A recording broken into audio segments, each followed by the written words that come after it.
Okay, so welcome again, everyone. My name is Joe O'Connor. I'm the Chief Executive Officer with 4 Day Week Global.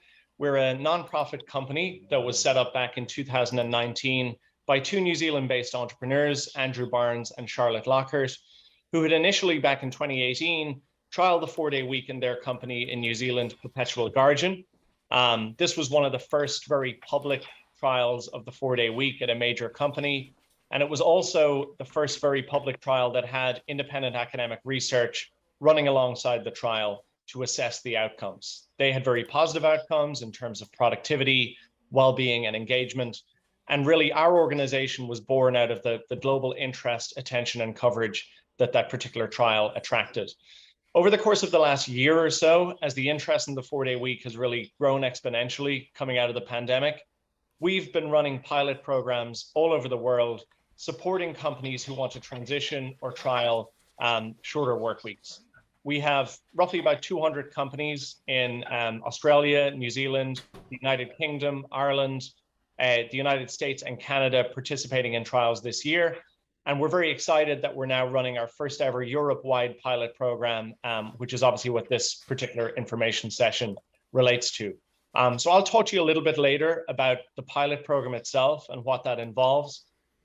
But for now, I want to just introduce you to my colleague, Alex So-Young Kim Pong, who's our Global Programs Director and is joining us on the call. We also have Tia Robinson, the CEO of XPath, a German company based in Berlin, who will be joining the Europe-wide pilot, and she's going to share a little bit about why they've taken that decision at XPath.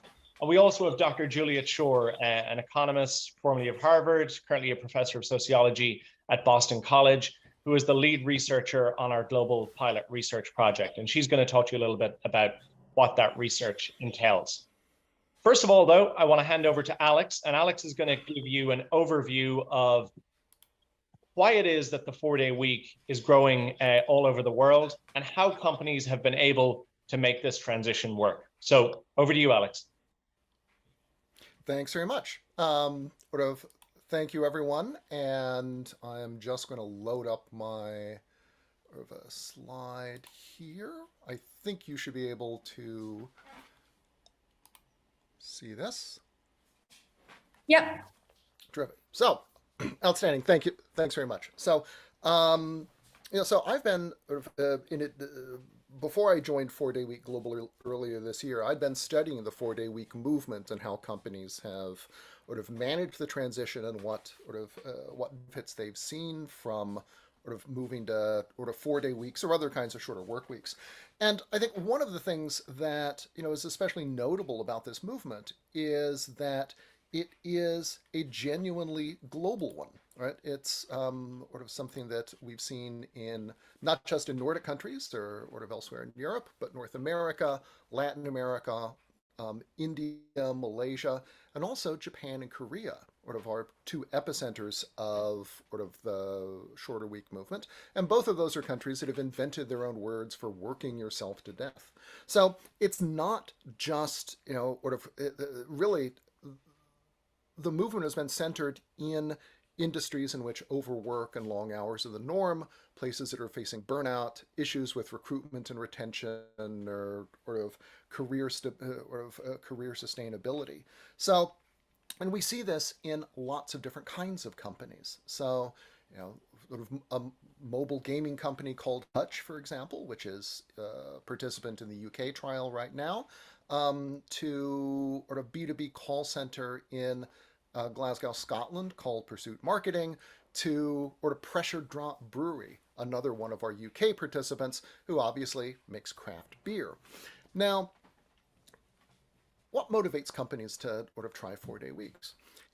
In many cases, they're trying to solve familiar but existential challenges, issues around recruitment, retention, work-life balance, and so forth. Often they have a founder or CEO who has a health scare or is facing burnout or something else that makes them think we've got to change the way things work. And finally, there is a core group of people who can take up the challenge and actually do the groundwork to figure out how to make a 4 Day week function at this company. One of the key insights that all of them share is that, in a sense, the 4-day week is already here. It's just buried under 2 to 3 hours of lost every day to poorly run meetings, distractions and interruptions, and badly used technology. So getting a handle on that can get you a long way to doing 5 days work in 4. So companies regularly redesign meetings, redesign the workday. They outsource and automate less valuable tasks, and they use technology in ways that support deep work rather than distraction. Now, running a trial is also sort of a valuable practice because for a couple reasons. It helps generate data that can help you understand the impact that it would have across an entire organization. It's a sort of space in which you can experiment with new tools or suspend old rules and norms. It's a chance to fail fast and to learn and to iterate quickly. It's also the case that creating a trial sort of sets up conditions in which it's clear that if this doesn't work, it's still possible to go back to sort of a 5-day week, and that helps contain the potential downsides of sort of moving and then moving back. So what benefits do companies see? Well, nobody makes it permanent if revenues drop. So, this is the first thing that everybody sort of is concerned about. What we see is there's generally at least sort of stable revenues or profitability, or sometimes a gentle rise. Sometimes it's more dramatic than that. The chart here is of a Korean company called Woowa Brothers, who saw its revenues increase tenfold over the course of several years, even as it was reducing working hours from 40 to 35. And like Woowa Brothers, many companies expand after sort of adopting 4-day weeks. And so really the 4-day week turns out it's not incompatible with ambitious growth targets, but can be a way of achieving them. It's also the case that the 4-day week can be good for sort of your company culture. These are the results of 4 years of Office Vibe survey data with IIH Nordic, who is a sort of Danish sort of design firm. And you can see here that after a little bit of up and down early in the trial, their sort of level of sort of relationship with peers sort of stabilizes at sort of a remarkably high level. So this puts them in the top 10% of sort of Office Vibe companies. One more example, Synergy Vision, which is a UK medical editing company, did a survey of employees just before and then 6 months into a trial, and you can see that the percentage of employees who say that they're happy at work goes up, or very happy, goes from 12% to just over 50%. But also you see rises in the percentage who say that they have time for a hobby, good work-life balance. And very interestingly, the percentage who say that they can keep up with work goes up from 50 to 79%, even while the absolute number of working hours is going down. So all of this tells us that the 4-day week is something that is, is achievable in companies, that it requires planning and forethought, but, many good things do, and that it is something that, is no longer a kind of sort of utopian dream, but is a reality that is delivering benefits in sort of many enterprises. So with that, I am going to stop and hand things back to Joe and just say thank you all very much and look forward to sort of talking more. Take care. Okay, thank you very much, Alex. And hopefully that gives you a sense and an overview of the growth of the 4-day week and the main drivers and the company's attack in order to try and maintain organizational priorities, performance, and productivity, while also simultaneously shortening hours. I just want to direct your attention to the chat, where you'll see that I've posted a link to our Slido. We use Slido to facilitate the Q&A session of this, which we'll hopefully be getting to right about the half-hour mark. In there, you can ask any questions that you have, either about how the 4-day week could be implemented in your company or about the specifics of the pilot program itself. And you can also upvote questions from other people on the call if there are things you'd particularly like to hear a response to. We're going to come to those in order of popularity. We'll hopefully get to them all. We usually get to them all, But if there's any that we don't get to, we'll obviously follow up with an email afterwards. So I'm going to hand you over now to Tia Robinson, who, as I mentioned, is the co-founder and CEO at XPath. And XPath are a training and consultancy firm in Berlin, in Germany, who provide language training, relocation services, and immigration services to expats in Germany. So over to you, Tia. Thanks. Hi, everyone. My name is Tia, and I'm originally from the US, but I've been in Germany now for 15 years, and that's where my company is located. And we started to notice maybe 3 or 4 years ago a trend for our employees to ask to go down in hours. At that time, we were, 12, 14 people. We said yes to one person, and then we said yes to another person who wanted a different hours arrangement, and they just kept asking us to the point where in early 2020, actually right before the pandemic, we told the whole company no more approvals for requests for reduced working hours until we can figure out a policy that works for the whole company, because it was getting to be such a trend. We realized we needed an organized way to be able to offer this to people. And at the same time, me and the COO, both for personal reasons, also have less than 40-a-week hour contracts. Me, because I had a small child, and Alexis, the COO, because he's writing a novel in his spare time. And we thought, we really want everyone to be able to benefit from this. It's important for us. We see it's important for everyone else here as well. So that was our intent behind why we reached out to 4-Day Week Global and asked about bringing the pilot program to Germany, which was great timing because it was coming to Europe anyway. And in the last month or two, my company has been helping to coordinate the Germany campaign. I would love to, in the chat, put the link to the 4-Day Week Germany LinkedIn page so you can follow it and see what we're doing over in Germany. The launch of the 4-Day Week Germany movement is going to be this Wednesday, and my company is very excited about it because we've been working hard to coordinate speakers. To see, how other companies have been able to successfully implement this in their companies. So we haven't started yet, but we're very, very excited to be part of the pilot. And I do hope it will help with employee retention and recruitment and those things too. But we're mainly doing it for, work-life balance and sustainability for the employees. So thanks. Okay. Fantastic. Thank you very much, Tia. So I'm going to share my screen now, and maybe someone can indicate to me that you can see this.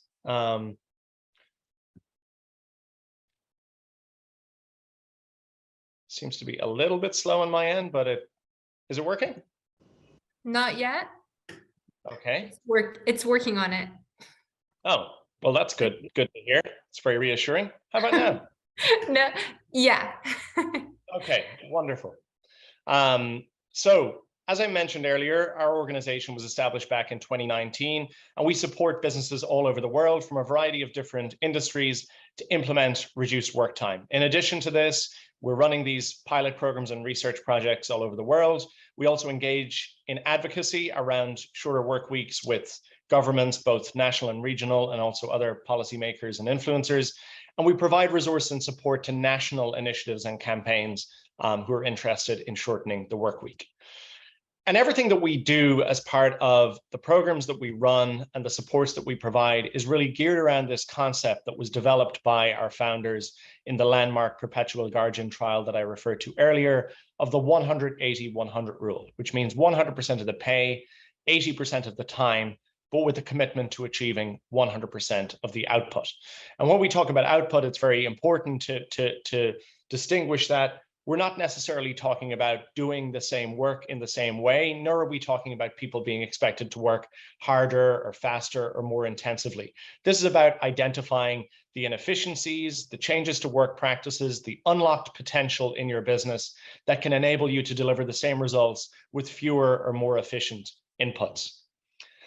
So 1 year ago, or just over a year ago now, we developed this pilot program really for a number of different reasons. The first was that leaders who had successfully transitioned to shorter work weeks, while they had seen a lot of benefits for their company, they often talked about this sense that it was quite a lonely space, that often they might be the only company in their industry or in their region that was doing this. And so Creating this infrastructure that would enable leaders to share ideas, to collaborate, and to almost de-risk the process collectively was something that we felt had a lot of value.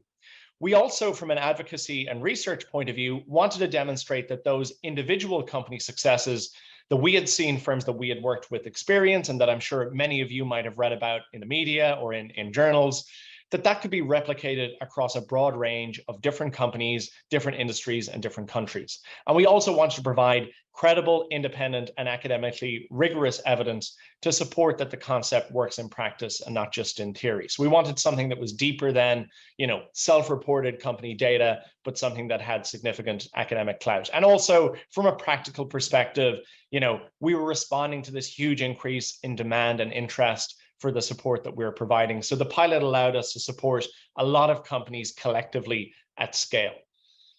And so this will give you a sense of the kind of interest and momentum that we're experiencing. So overall, across those countries that I mentioned earlier, we have roughly about 200 companies taking part in trials, and that includes 17 in Ireland, about 65 in North America across 2 trials. The largest trial of the 4-day week anywhere in the world, which started in the UK in June, which you may have seen some media coverage around this week. We've had some very positive midpoint results and findings from that particular trial, with the majority of companies saying that they've maintained or improved productivity and that they plan to make the policy permanent at the end of the trial. We also have companies in ANZ in the Pacific. And this Europe-wide pilot program, we're working towards a coordinated start date of the trial of the 30th of January next year. We're also working with the Valencian regional government, the Portuguese national government on their programs, and we're launching initiatives in Germany, as Tia spoke about, in South Africa, and also in Brazil. So it really is something that is generating a huge amount of global interest and attention.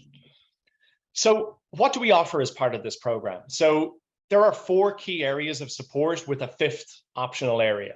The first is training. So we offer access to a series of virtual events, digital resources, and workshops, which are very much front-loaded before the trial itself starts. So we have this pre-trial support phase where we help you in the planning, preparation, and design of your 4-day week trial.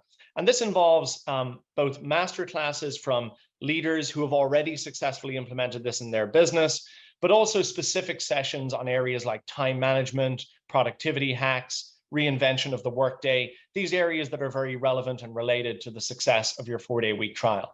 And our experience is very much that for companies, most of the issues, most of the blockages, most of the challenges that they experience tend to be in that planning phase. And that actually once you've kind of done this planning phase right, you've figured out the changes to work practices, you've figured out the inefficiencies that need to be addressed before you push the red button, or before you push the green button on your trial, that actually you've almost done a lot of the hard work to figure out operationally how you can make this work for your business. We have a mentoring program where we match up companies that participate with other similar companies. So leaders of companies of a similar size, companies from a similar industry, so they can share their experience and provide additional advice, support, and guidance. We have a networking community of pilot companies where you can really open source issues or challenges that you are facing with hundreds of other leaders worldwide that are participating in our programs. And then finally, as Juliet will speak to in a little while, we offer research and analysis by a team of world-class academics. We also provide some support to companies who want to publicize their participation in the trial. Not everyone does. Some companies want to wait until they analyze the results or the findings before they go public on it. But lots of other companies, they want to put this on their LinkedIn. They want to use this really as a tool for recruitment and retention. And so we help with some of that public relations communication and messaging around your trial. So this is just to give you a sense of the timeline. We're in that kind of first 3-month phase now, where we're running these information sessions. We're engaging with companies that are interested in exploring this and getting them to sign up and register for the program. We then have this 3-month period where we offer preparation, training, and onboarding. That's going to kick off at the start of November.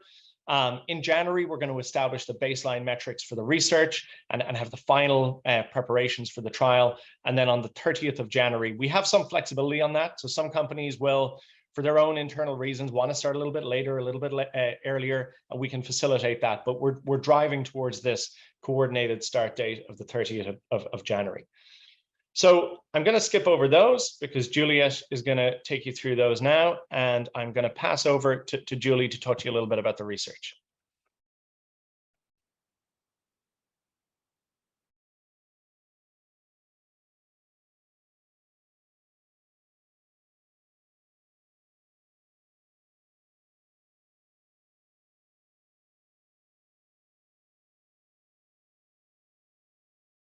You're on mute, Julie, but we can see your slides.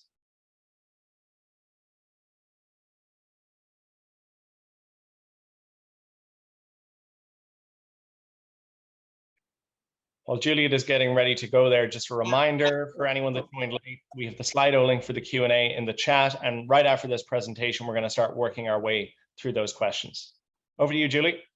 Sorry about that, everyone. Great to see so many people here, and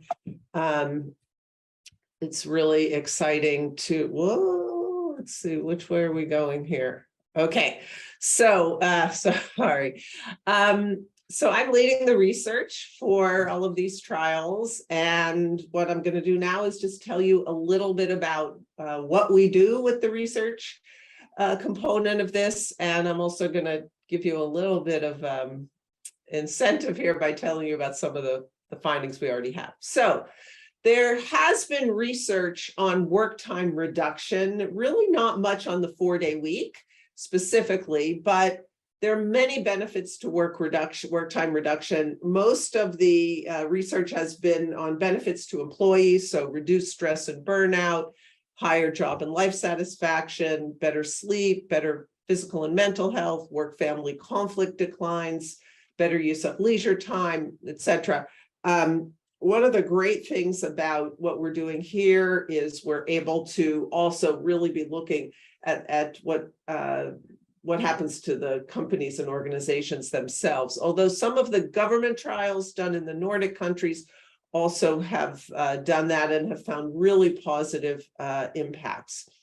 So this is the team. As Joe mentioned earlier, I'm an economist originally and switched into a sociology department about 20 years ago. I have researched work time issues since the 1980s.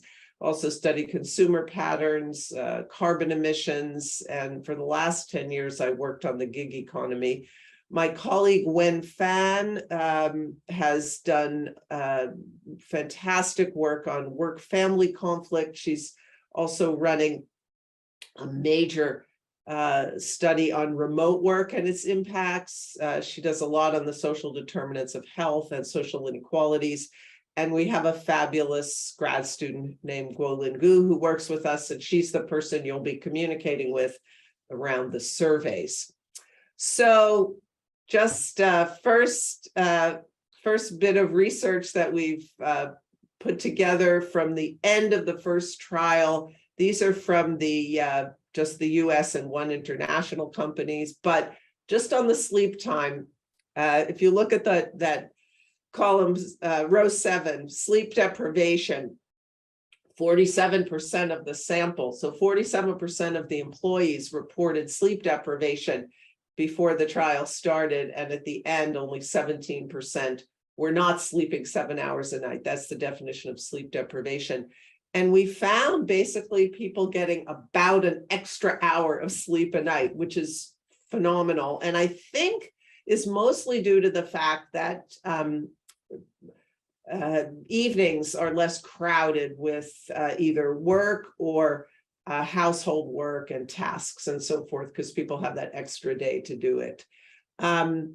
This is from the midpoint from that first survey, but time satisfaction with time went up, work stress went down, burnout went down, work-family balance improved, life satisfaction improved.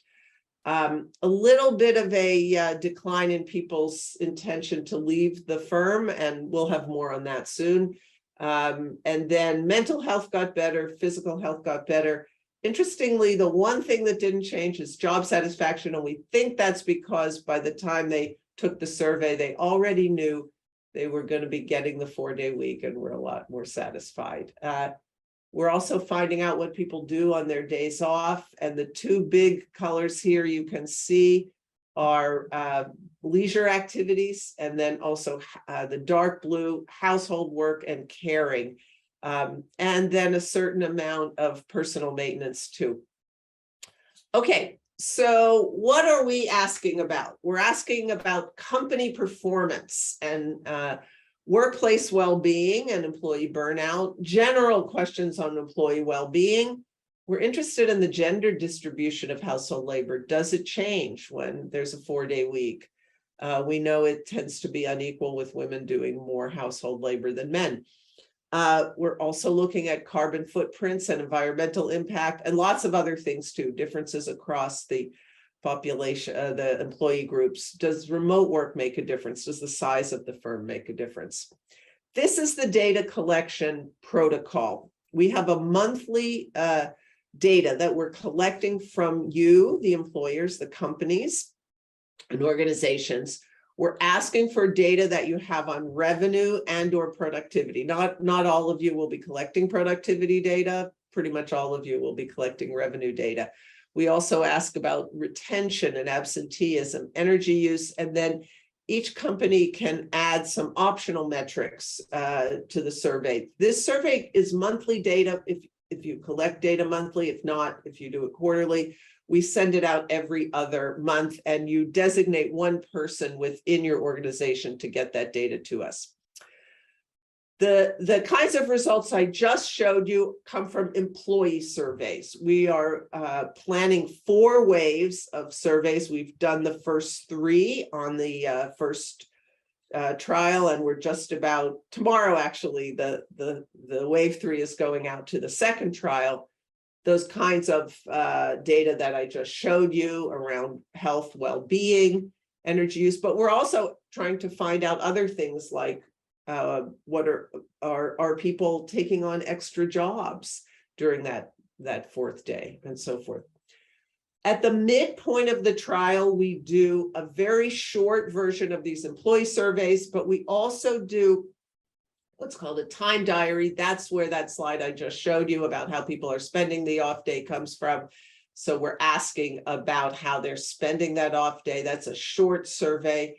And then at the end of the trial, we do that 3rd wave. And the 4th wave is actually, we're planning that for a year after the trial starts. So we want to find out, are these just short-term benefits? Do things just return to normal after a whole year? Or as we know, most of the companies keep on, the vast majority keep on the 4-day week. So how do people compare a year afterwards? And then depending on the country, and if we have a local team and our abilities, we like to do interviews at the end of the trial, both for managers and also employees, to just get into a bit more depth about what worked, what didn't, what were the rough patches, implementation to a large extent, lessons learned.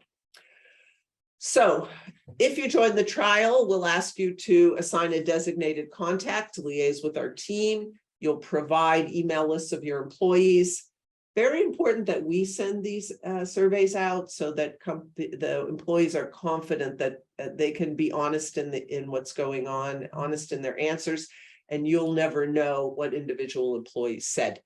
You decide on your performance metrics. We have an onboarding survey for you, and you provide that monthly data, if applicable, meaning or quarterly. We ask for 6 months of comparative data, so typically the previous 6 months, and that you help facilitate these post-trial interviews. And I think that's it. So happy to take any questions, and thank you all. Okay, fantastic. Thanks for that, Julie. So we're going to dive straight in. We have 15 questions already, so we're going to start working our way through the Slido. The first question I have is from Mark, and he asks if there's experience within companies who tried 4 days and then moved back again to 5 days, and what were the consequences for work happiness. And one of the things that I would certainly say around this that's extremely important is, as part of the trial, first of all, being very clear that this is something that is an experiment. It is a trial. It is conditional on, delivering a certain level of performance or results in order to make this sustainable for the company.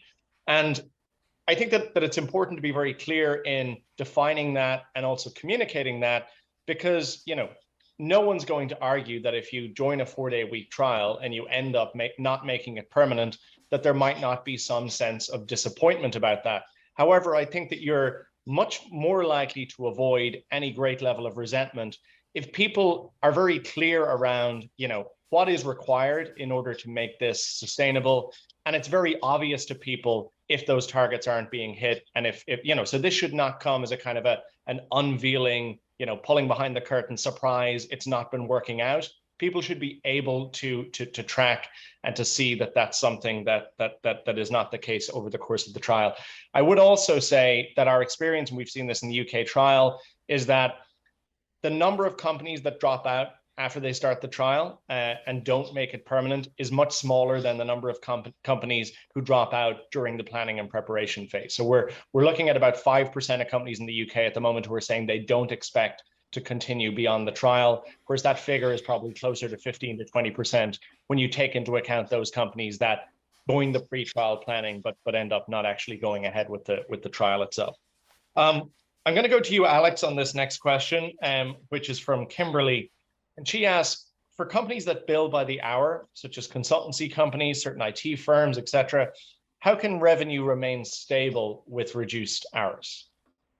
It's a great question. And what we see is that, first of all, there are a number of companies with this kind of business or billing model.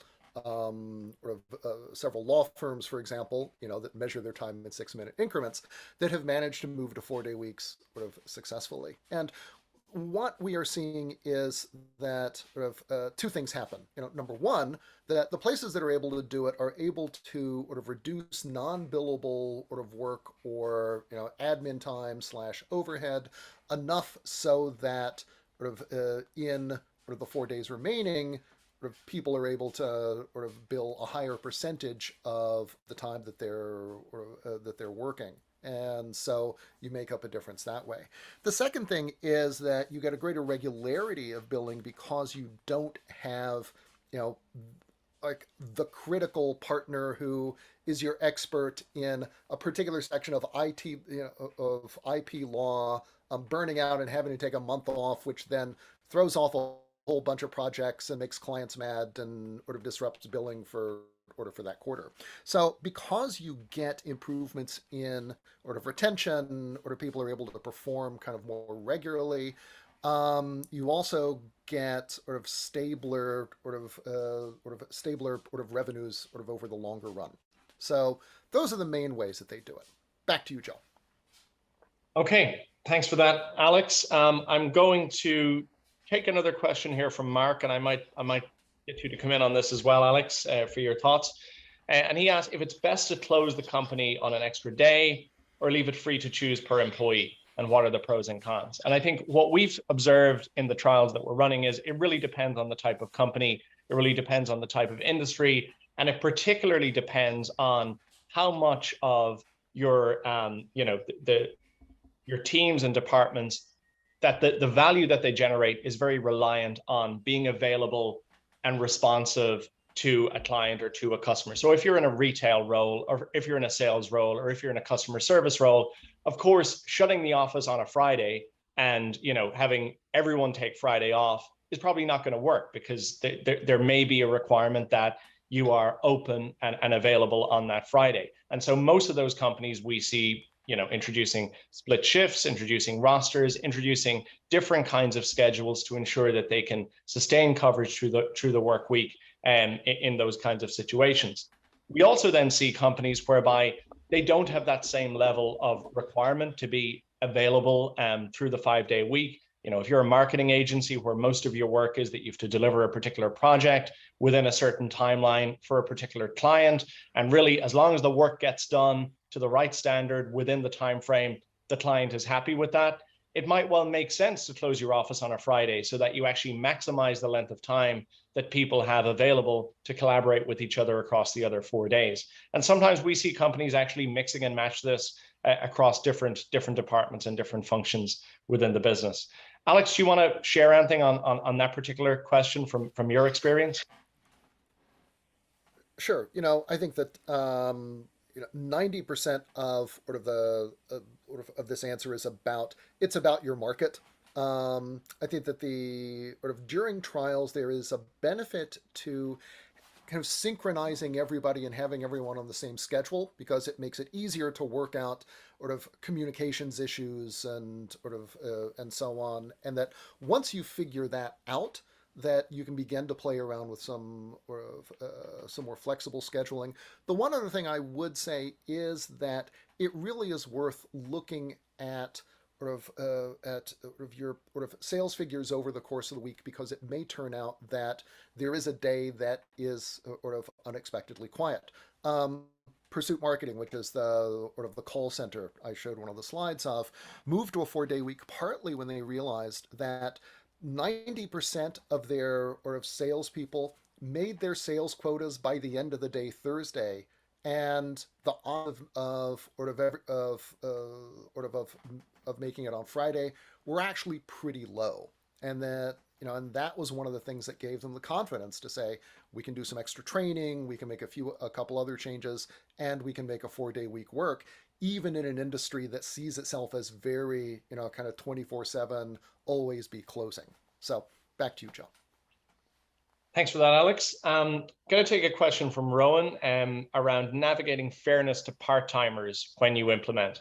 And this is something that we commonly see with companies, whereby if you've got part-time staff that should be covered by this policy. And what we mean by that is, are they currently covered by other HR and staffing policies that you have in the organization? Do they attend team meetings? So, it might be the case that you might have certain external contractors, agency workers, maybe people are doing, security or cleaning an hour a day, and maybe it might not make sense for this policy to apply to them.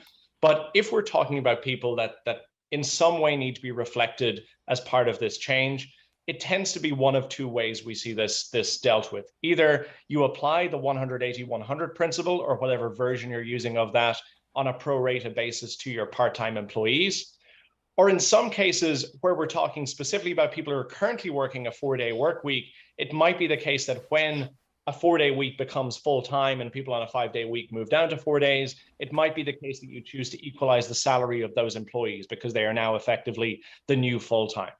So those are the most common approaches that we see companies take to part-time employees. I'm going to kick this one to you, Alex, around productivity, and it's from Valerie, which is, the common view is that maintaining productivity is fitting 5 days worth of work into 4 days. What kind of metrics are used in the trial for measuring productivity? And maybe before I hand over to Alex, I'll just say that in terms of the research that we do, productivity is the one area that we don't have standardized metrics for. So we can measure things around well-being, around sick leave, attrition, in a pretty common way, regardless of the size or the sector of the company. But productivity, for obvious reasons, is an area whereby we can't measure, an IT or a software company the same way as we might measure, a group of restaurants. So this is something where we work with you to support you to define the metrics that you want to use to track this during the course of the trial. And Alex will share with you a little bit around the principles that we encourage you to consider in determining these metrics. Joe answered about 90% of the question. So what I will add is that the experience of most companies is that using whatever measures are already sort of in place and familiar generally is better than trying something new. Number one, because you've got enough challenges already, and so you're going to be playing 3-dimensional chess rather than 5-dimensional with rules that are unclear if you're adding in some sort of new productivity or measurement system. The second thing is that, most of your people already know how to interpret familiar metrics and to translate movements up and down into their own work.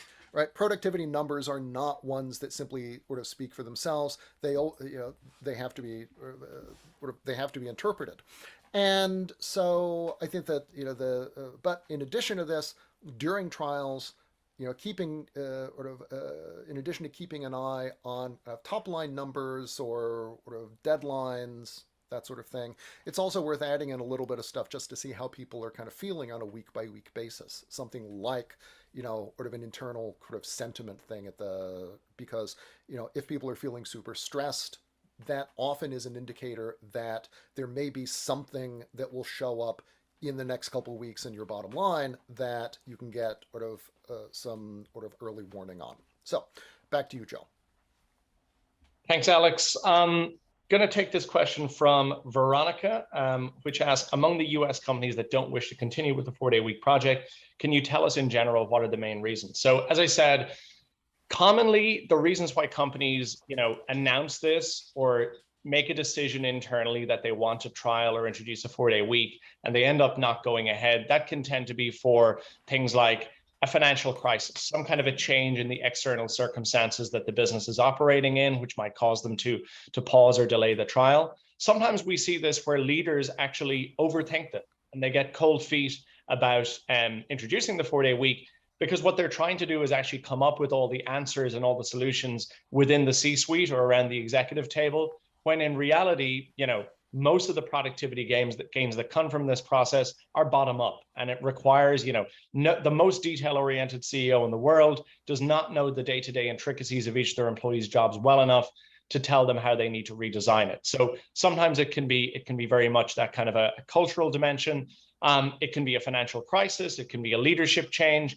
And then sometimes during the trial itself, a lot of the difficulties that we've seen, maybe if you're a smaller company, it might be, scheduling. It might be the fact that, if you're trying to maintain coverage through the 5-day work week and you have a much smaller team, sometimes that can be more difficult. Sometimes in larger organizations, it can be politics or bureaucracy, where there's a particular department or a particular influential person within the organization that is resistant to this, which can derail it. So a lot of this stuff we work through with you in how you communicate with different aspects of both the internal organization and also externally as part of the pretrial support that we provide. I'm going to ask this one to Alex, which is, I see a 4-day week working for high performers, but less so for medium or low performers. And have organizations as a result found that restructuring is necessary in order to make this work in their organization?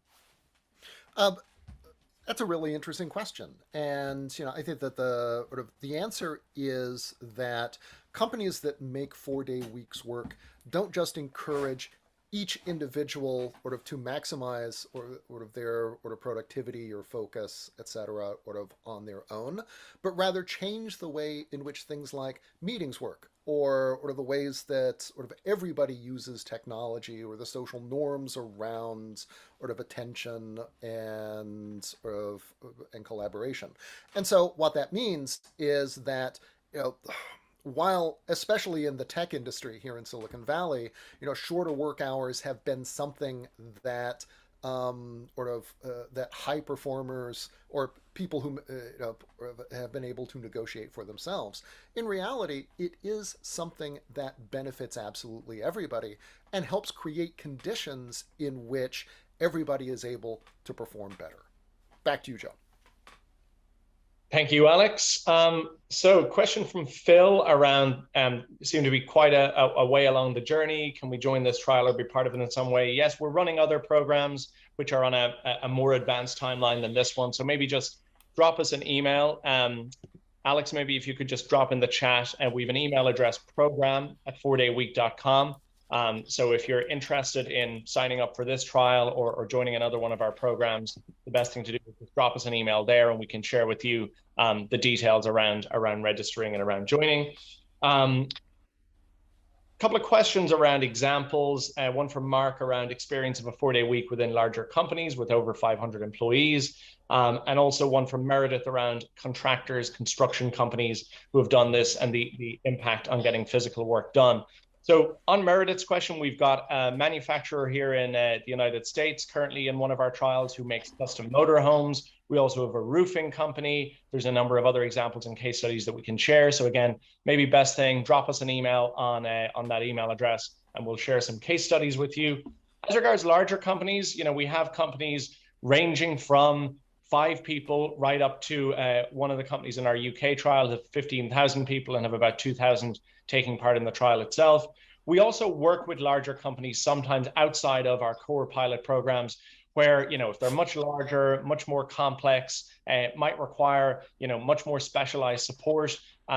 We also have custom work that we can do with those organizations to help them in the design of their trial. Often, because of the additional complexity and additional bureaucracy, a 2 to 3 month lead-in might not be sufficient. So it might be the case that you need a 6-month pre-trial planning phase in those cases. Does the 4-day work week end up reducing flexibility because you have less hours to work with when things come up, such as a doctor's appointment or sick children? Alex, do you want to take a go at that one?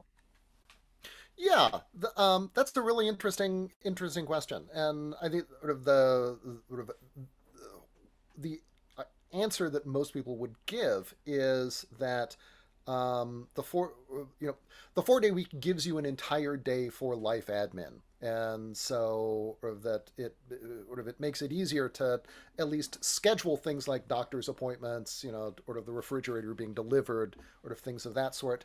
And that working a 4-day week also has the virtue of not giving the rest of the world the opportunity to make your flexibility a solution to their scheduling problems. So, one of the things that happens sometimes when you move to flexible hours is you become the parent who is always expected to pick up the kids and go to school conferences, for example. Whereas with a 4-day week,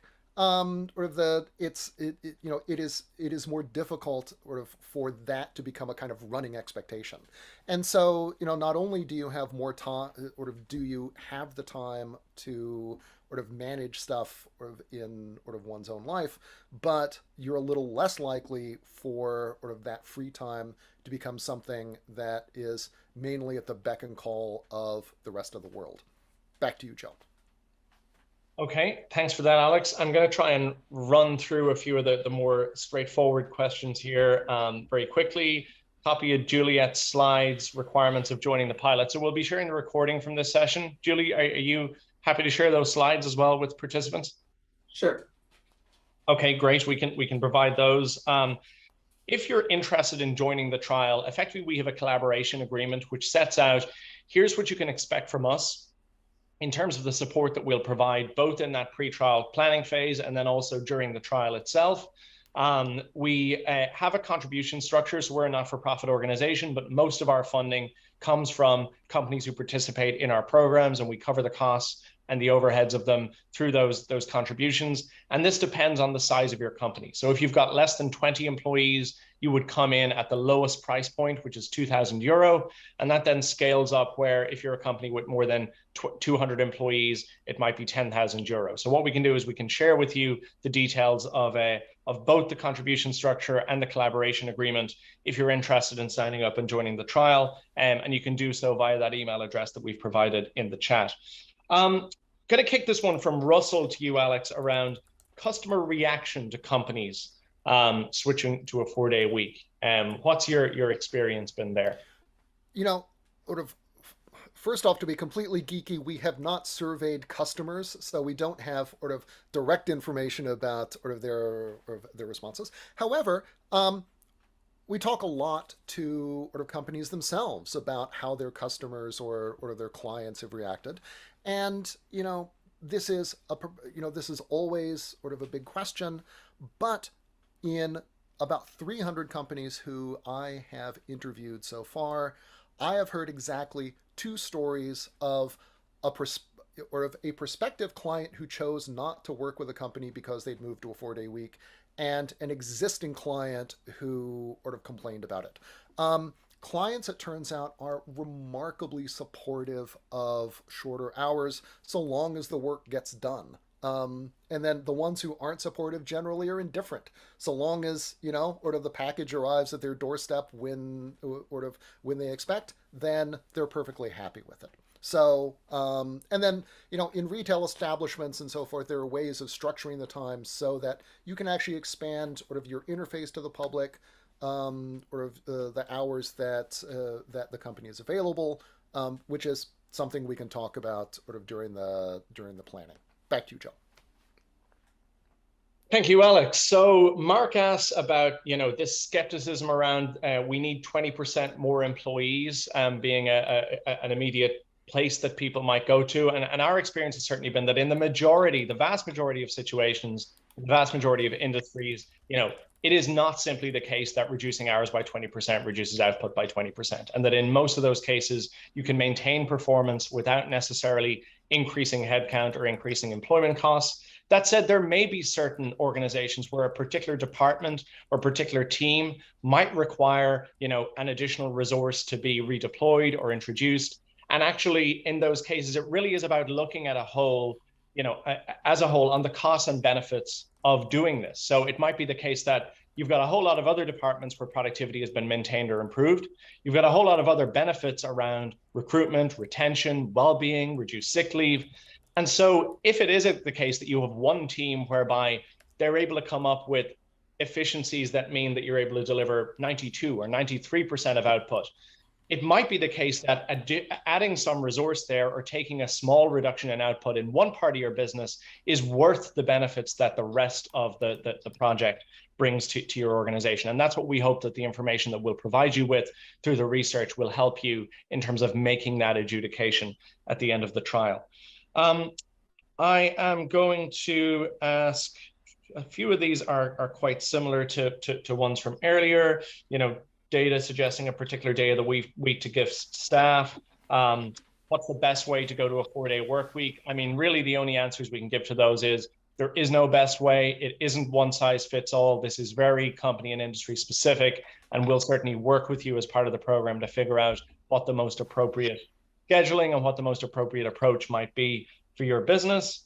Alex, can you maybe share around healthcare organizations? So, staff schedules where they have to cover the facility 24/7. How has this worked, or how could this work? Sure. So we're seeing this in care facilities in Iceland. The public sector there moved to a shorter work week in 2021, and indeed the nurses union was one of the most enthusiastic about this. We've also seen nursing homes in the United States in which the certified nurses assistants move from 8-hour shifts to 6-hour shifts, but so long as they meet certain benchmarks, are still paid for the equivalent of 40 hours work. What we're seeing is that you have to hire more staff in order to cover this. There's not a time when you don't need nurses, but what they're finding is that the improvements in lower turnover, in lower spending on having to hire a temp worker at the last minute at 5 times your normal pay scale, that these actually end up saving you so much money that it essentially pays for the extra staff. Plus, you also get you get happier workers, you get better outcomes for patients, fewer slips and falls, fewer abrasions, bed sores, etc. Even lower administration of psychotropic drugs. So that's what we're seeing in healthcare. Back to you, Joe. Thank you. I think we're down to the last question from Meredith. Any information about really small companies, less than 5 employees? We have companies in our trials who are extremely small. Often this can be a more straightforward process because the founder or the CEO can just make the call and decide we're going to do this. You don't have the same layers of bureaucracy and decision-making structures to navigate. It's likely you don't have a whole lot of different teams and departments that you need to figure out different approaches for. So in a lot of cases that can be quite straightforward. And yes, we've got experiences, as I said earlier, of companies who are very, very small to very, very large who have done this. And sometimes that requires, a different lead in and a different strategy, but it's equally doable on both sets of scales. So we're at 3 minutes to the hour. I think we've got through all of the questions. I actually have not, because I see that there's one in the chat that I recall seeing, and thank you very much. It did get missed. Which is the 4-day week contrasted with the flexibilization of work with no reduction. How is it impacting on the distribution of household labor in comparison? So might make a comment on the flexibilization question, but maybe Julie, have you any early insights, because this is something that we're tracking, right? So any insights or even thoughts on the household labor question? Yeah. So the first results that we got, although we haven't really, dug into them yet, looks like it didn't have much impact. People are doing more household labor, but it doesn't seem to have altered the gender distribution of labor. We haven't done the models that would control for the gender distribution of participants, because that's key to sort of figuring out this question. But right now, I would say the most interesting thing about the gender findings on the time use is that they were really similar for men and women. So men look to be doing a lot of household labor on that day off, as do women.